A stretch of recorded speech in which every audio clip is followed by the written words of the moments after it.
नमस्कार विद्यार्थी मित्रांनो, प्रीतम या पाठात पुन्हा एकदा तुमचे स्वागत। आज आपण कुमार भारती पाठ्यपुस्तकातील धडा क्रमांक 19वा अभ्यासणार आहोत। या धड्याचा हा सेशन क्रमांक 2 आहे। या पाठामध्ये प्रीतम नावाच्या निरागस मुलाचं वर्णन केलेलं आहे। पाहूया आता प्रीतम आणि बाई यांच्यामध्ये पुढे काय संवाद होणार आहे आणि बाई प्रीतमच्या या जीवनातील एकाकीपणा जो आहे तो कमी करण्यामध्ये कशी मदत करतात हे आपण प्रत्यक्ष पाठाच्या आधारे समजून घेऊया। आतापर्यंत आपण पाठामध्ये पाहिलं की बाईंना दुसरीचा वर्ग पहिल्यांदाच वर्ग शिक्षिका म्हणून लाभला होता, पण प्रीतम लुथरा या नावाने थोडं त्यांचं लक्ष वेधून घेतलं होतं आणि प्रीतमने सुद्धा वर्गामध्ये थोडा वेगळ्यापणाने वागणुकीमुळे बाईंचं लक्ष तिथेही वेधून घेतलं होतं।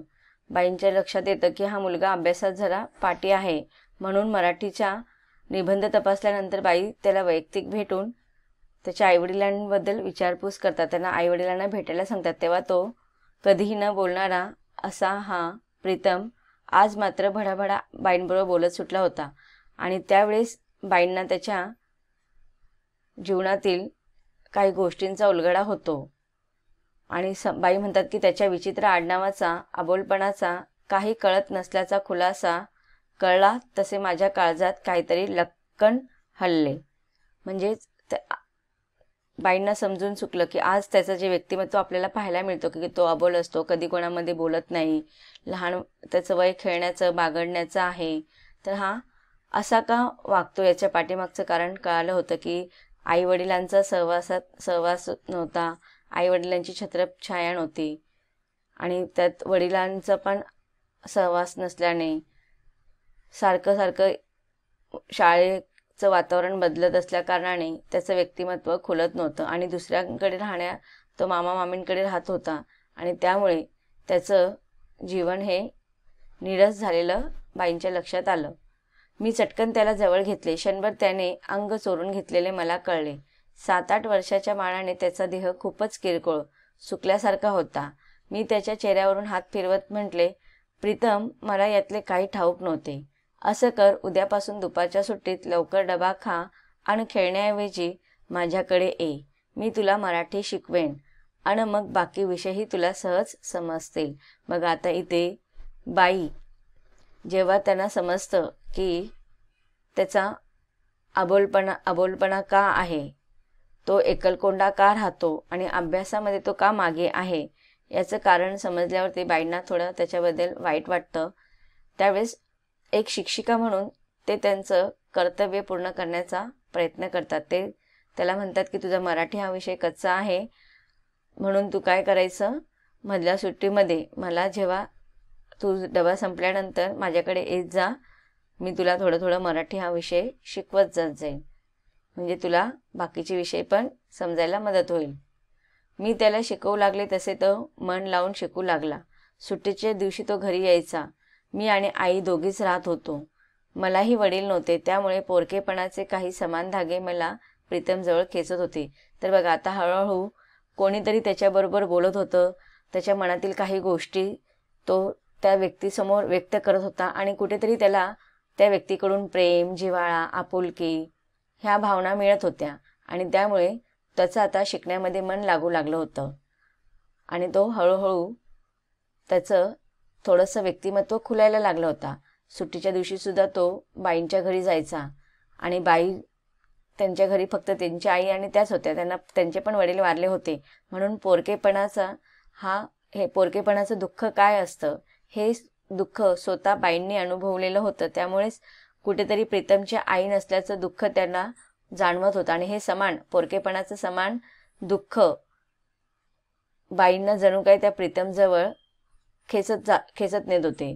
त्याची भाषा सुधारली तसे त्याचे इतर विषयही त्याला समजू लागले। आता बघा, इथे बाईंनी त्याला मायेने, प्रेमाने काही गोष्टी समजून सांगितल्या। अभ्यासाबद्दल त्याचं मन रमू लागले आणि अशा रीतीने तो हळूहळू अभ्यासामध्ये पण सुधारणा करू लागला। तो अभ्यास मन लावून करण्यामुळे त्याची भाषा सुधारली आणि हळूहळू इतर विषय जे त्याला कठीण वाटत होते ते सुद्धा त्याला आता सोपे वाटू लागले होते. त्याच्या परीक्षेतला नंबर 10च्या आसपास येऊ लागला. परीक्षेमध्ये सुद्धा तो जो पाठी होता तो आता पहिल्या 10 नंबरमध्ये त्याचा नंबर येऊ लागला. तसे त्याचे वडील पैसे पाठवत म्हणून मामा मामी त्याला खायला घालत. पण आपण एखाद्या घरात उपरे आहोत, नको आहोत हे मुलाला चटकन समजते. ही नाकारलेपणाची भावना त्याला मिटवून खुरटून टाकत होती. आता बघा इथे लेखिका समाजातील काही वास्तविक किंवा सत्य आपल्यासमोर सांगत आहे की जेव्हा एखाद्या मुलाला आईवडील नसतात किंवा आईवडील जवळ नसतात आणि ते नाईलाजाने त्या मुलांना कोणत्या नातेवाईकांकडे ठेवत असतात, तेव्हा जरी त्यांना आईवडील पैसे देत असतील तरी ते जेवायला देत असतील, पण आईवडिलांचं प्रेम, जिव्हाळा, आपुलकी ते नाही देऊ शकत. आईवडील ज्या काळजीने मुलांचं पालनपोषण करत असतात, भलेही त्यांच्याकडे आर्थिक परिस्थिती त्यांची कशी असू दे, पण वडिलांकडे मुलं जे हट्टाने वागतात, मुलं जे मनमोकळेपणाने खेळतात, बागडतात, हे परक्या नातेवाईकांकडे नाही करू शकत. म्हणूनच एखाद्या घरामध्ये आपण उपरे आहोत आणि आपण नको असताना सुद्धा आपल्याला तिथे त्यांनी ठेवून घेतलेलं आहे. नको आहोत हे मुलांना, आणि अशा गोष्टी लहान मुलांना पटकन समजतात आणि त्यांच्या मनाला, कोवळ्या मनाला ह्या गोष्टी पटकन घर करून जातात. आणि ही नाकारलेपणाची भावना त्याला मिटवून खुरटून टाकत होती. मग हे बघा इथे प्रीतमच्या बाबतीत पण हेच होत होतं की त्याच्या मामा मामींना तो नको हवा होत, तिथे त्यांच्याजवळ नको पाहिजे होता.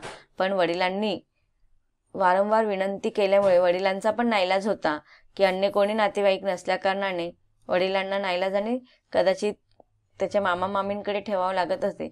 पण ही नाकारलेपणाची भावना त्याला आतल्या आत त्याचं मन खाऊन टाकत होते आणि त्यामुळे तो एकलकोंडा, अबोल, कोणामध्येही न पटकन मिसळणारा असं त्याचं व्यक्तिमत्व होत चाललं होतं.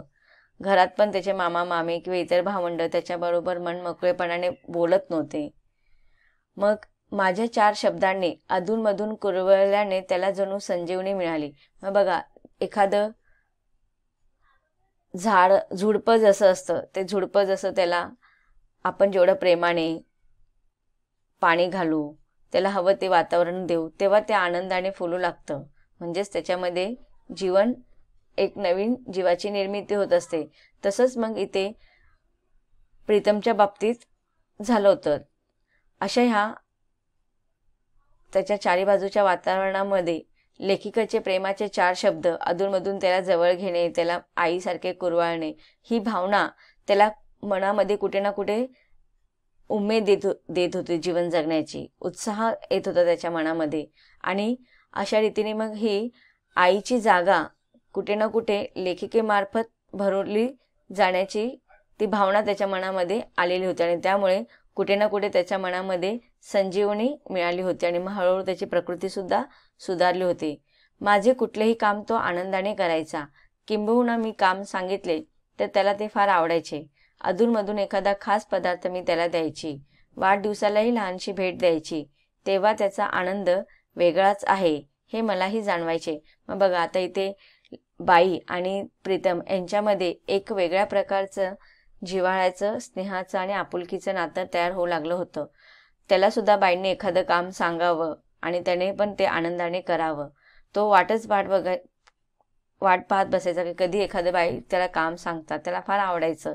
आणि मग त्या बाई पण अधूनमधून एखादा खास पदार्थ त्याच्यासाठी घेऊन यायचे, वाढदिवसाला त्याला काहीतरी भेट द्यायचे आणि त्यातून त्याला जो वेगळा आनंद मिळायचा, त्याचा चेहरा जो खुलायचा, ते सगळं बाईंना दिसत होतं आणि त्यामुळे बाईंना पण त्याच्याबद्दल एक विशिष्ट प्रकारची आपुलकी निर्माण झालेली होती. 2 वर्षांनी माझे लग्न ठरले. सुदैवाने त्याच गावात मी राहणार होते. फक्त लग्न दुसऱ्या गावी होते. आता बघा, ज्या वर्षी बाई प्रीतमला शिकवायला आलेलं होतं तेव्हा ते 2रीला होता प्रीतम, पण त्या वर्षानंतर 2 वर्षानंतर बाईंचं लग्न ठरलं.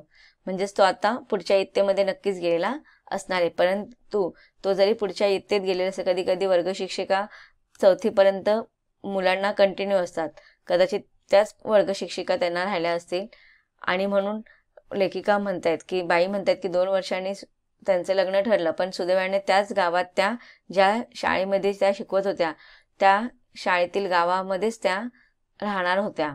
फक्त लग्न दुसऱ्या गावी होतं. शाळेतल्या मुलांनी मी जाण्यापूर्वी एक छोटासा समारंभ करून मला भेट दिली.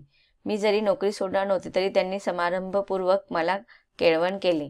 आता बघा, विद्यार्थ्यांना जेव्हा कळतं, विद्यार्थ्यांच्या मनामध्ये आपल्या बाईंबद्दल फार आपुलकी असते. एखादी गोष्ट बाईंच्या बाबतीत त्यांना करायचं म्हटल्यावरती फार उत्साह येतो. आणि सगळ्या मुलांना आता कळून चुकलं होतं की बाईंचं लग्न होणार आहे, म्हणून मुलंसुद्धा खूप आनंदी झाले होते. म्हणून ह्या बाईंच्या आनंदामध्ये आपण पण सहभागी झालो पाहिजे, बाईंना अजून आनंदी केलं पाहिजे. म्हणून त्यांनी काय केलं, सगळ्या शाळेतल्या वर्गातील मुलांनी बाईंसाठी केळवणाचा समारंभ केला. केळवण म्हणजे काय असतं की लग्नाच्या आधी आपले नातेवाईक, एखाद्या मुलीचे लग्न ठरल्यानंतर तिचे नातेवाईक तिला जेवणासाठी बोलवतात आणि एक विशिष्ट प्रकारचा छोटासा कार्यक्रम केला जातो की त्याच्यानंतर ती लग्न करून सासरी जाणार. मग माहेरपणामध्ये ती कधी पुन्हा येणार, ह्या सगळ्या गोष्टींचा थोडा एक छोटासा घरगुती केळवणाचा समारंभ असतो.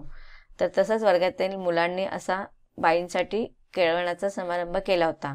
वर्गातला मॉनिटर उभा राहिला आणि ज्यांनी ज्यांनी पैसे दिले त्यांची नावे त्याने वाचली. त्यात अर्थातच प्रीतमचे नाव नव्हते. प्रीतम उठून सावकाश माझ्याजवळ आला. त्याने लहानसे पुडके माझ्या हातात ठेवले. मी ते उघडले तर त्यात 2 हैदराबादी खड्यांच्या जुन्या बांगड्या होत्या. त्यातले 1-2 खडे पडलेले होते आणि सोबत एक स्वस्त उग्र वासाची अर्धवट भरलेली अत्तराची बाटली होती. तर बघा, आता इतर मुलांनी वर्गातील काय केलं होतं, पैसे काढलेले होते आणि बाईंसाठी तो समारंभ आयोजित केलेला होता. आणि मग मॉनिटरने त्या समारंभासाठी ज्यांनी ज्यांनी काही पैसे दिले होते त्यांची नावं वाचली. नेहमीप्रमाणे बाईंना अपेक्षितच होतं की प्रीतमचं नाव त्याच्यात नसणार, कारण की प्रीतम हा दुसऱ्या नातेवाईकांकडे राहत होता, त्यामुळे त्याच्याकडे पैसे नसणार ह्याची कल्पना बाईंना होती.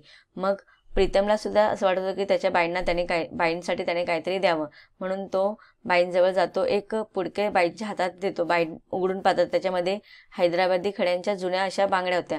त्या बांगड्या फार जुन्या होत्या. त्याच्यातले 1-2 खडे पण पडलेले होते आणि त्या बांगड्यांबरोबर एक स्वस्त पण उग्र वासाची अत्तराची बाटली होती. पण त्या जुन्या बांगड्या पाहून वर्गातील सगळेजण हसायला लागले. प्रीतम ओशाळावाना झाला, म्हणजे त्याला थोडा तो लाजला. तिथे कसं तरी वाटलं त्याला. मी मुलांना दटावत चटकन त्या बांगड्या हातात चढवल्या आणि अत्तराची बाटली उघडून मनगटावरती अत्तर लावले. वास घेतला आणि हसणाऱ्या एक दोघांना वास घ्यायला सांगितले आणि म्हटले, बघा किती छान सुगंध आहे. आता बघा, प्रीतमकडे पैसे नसल्या कारणाने त्याच्याकडे त्याची जी जवळची गोष्ट होती ती अत्यंत त्याच्या आईची शेवटची आठवण होती आणि त्याच्या शेवटची आठवण त्याने आपल्या प्रिय व्यक्तीला म्हणजे त्याच्या बाईंना त्याने दिलं होतं. आणि ती त्याची शेवटची आठवण त्याने फक्त आणि फक्त बाईंनाच दिलं. त्याच्यावरनं आपल्याला कळतं की त्याला त्या बाई ज्या होत्या त्या त्यांच्या आई समान होत्या आणि त्यामुळे आपल्याकडून आपल्या बाईंना काहीतरी देता यावं म्हणून त्यांनी त्या आईच्या बांगड्या दिल्या. आणि त्यावेळेस त्या जुन्या बांगड्या पाहून वर्गातील मुलं हसायला लागली.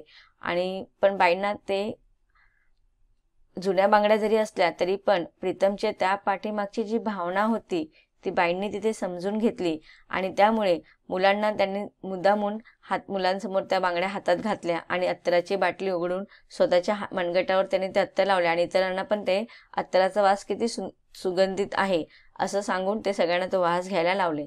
माझ्या बोलण्यावर त्यांना हो म्हणावेच लागले. तर इतर मुलांपुढे काही पर्यायच नसल्या कारणाने मुलांनी हो हो, छान छान सुगंध आहे असं म्हटले. प्रीतमचा चेहरा त्यामुळे उजळला. मग बघा, बाईंसाठी आपण काहीतरी केलं आणि आपण दिलेली गोष्ट जरीही ती जुनी होती तरी बाईंना फार आवडली. यामुळे त्याचा चेहरा जरा खुलला. तो हळूच जवळ येऊन म्हणाला, बाई, माझ्याकडे पैसे नव्हते म्हणून माझ्या आईच्या वापरलेल्या बांगड्या आणि अत्तर मी तुम्हाला दिले. तिची तेवढीच आठवण माझ्यापाशी आहे. खास माझ्या स्वतःच्या वस्तू आहेत त्या. मग बघा, आता इथे जेव्हा तो बाईंना सांगतो की बाई, माझ्याकडे पैसे नव्हते तुम्हाला द्यायला, पण माझ्याकडे माझ्या आईची शेवटची अशी आठवण होती आणि त्या ह्या बांगड्या होत्या आणि अत्तर होती आणि त्या माझ्या जवळच्या अत्यंत खास वस्तू होत्या, कारण की आईच्या ती आठवण होती, पण मी त्या तुम्हाला दिल्या. आणि ही त्याच्या पाठशी देण्याची जी भावना होती तीच बाईंनी समजून घेतलेली होती. मी चटकन त्याच्या केसावरून हात फिरवत म्हटले, प्रीतम, तुझी भेट, त्या मागच्या भावना मला समजल्या. मला आवडली तुझी भेट. दुसरे कोणी हसले तरी तू वाईट वाटून घेऊ नकोस. तर बघा, इथे बाईंनी सुद्धा त्याला समजावून सांगितलं की बाळा, तुझ्या मला वस्तू दिलेल्या आहेत त्या जरी जुन्या होत्या, पण त्या पाठीमागचं तुझं प्रेम मला दिसत आहे, त्या भावना मी समजून घेतलेल्या आहेत आणि तुझी भेट मला सर्व मुलांच्या पेक्षा तुझी भेट आवडलेली आहे. दुसरे मुलं तुझ्यावरती कितीही हसले तरी तुझी त्या गोष्टींचं तू मनाला तू लावून घेऊ नकोस, वाईट वाटून घेऊ नको. त्याच्या माझ्यातल्या अतूट धागा असा अधिकाधिक चिवट होत गेला. मी कधी कधी त्याच्या वर्गाला शिकवत नव्हते, तरीही ते धागे फुलत आमच्यामध्ये नाते विणत राहिले. तर विद्यार्थी मित्रांनो, पाठाच्या या भागामध्ये आतापर्यंत आपण काय शिकलो? तो प्रीतमचे बाबा हे त्याचे एकुलते एक नातेवाईक होते, पण ते सैन्यात असल्यामुळे नेहमी देशाच्या सीमेवर असतात. मामा मामी त्याला प्रेमाने वागवत नाहीत. परक्या भाषिकांमध्ये, परक्या वातावरणामध्ये तो राहत असतो. त्याला कोणाचाच आधार नाही. सगळीकडून तो दूर लोटला गेला होता. त्याला मायेची गरज होती. मायेला पारखा झाल्यामुळे त्याला कशातच गोडी वाटत नव्हती. त्यामुळे शिकण्यातही त्याला रस नव्हता. पण बाईंनी त्याला माया दिली, प्रेम दिला, जिव्हाळा दिला, मराठी शिकवले. त्याला इतर विषयही हळूहळू कळू लागले. एकंदरीत कोणालाही प्रेमाने वागवल्यास तो आनंदी जीवन जगतो. जगण्याची त्याची ताकद वाढते. म्हणून बाईंनी प्रीतमला शिकायला बोलवून त्याच्यात नवी उमेद निर्माण केली. हे आतापर्यंत आपण पाहिलं. आता पुढे प्रीतमच्या बाबतीत काय होणार आहे याचा अभ्यास आपल्याला करायचा आहे, परंतु तो पाठाच्या पुढील भागामध्ये अभ्यासणार आहोत. धन्यवाद.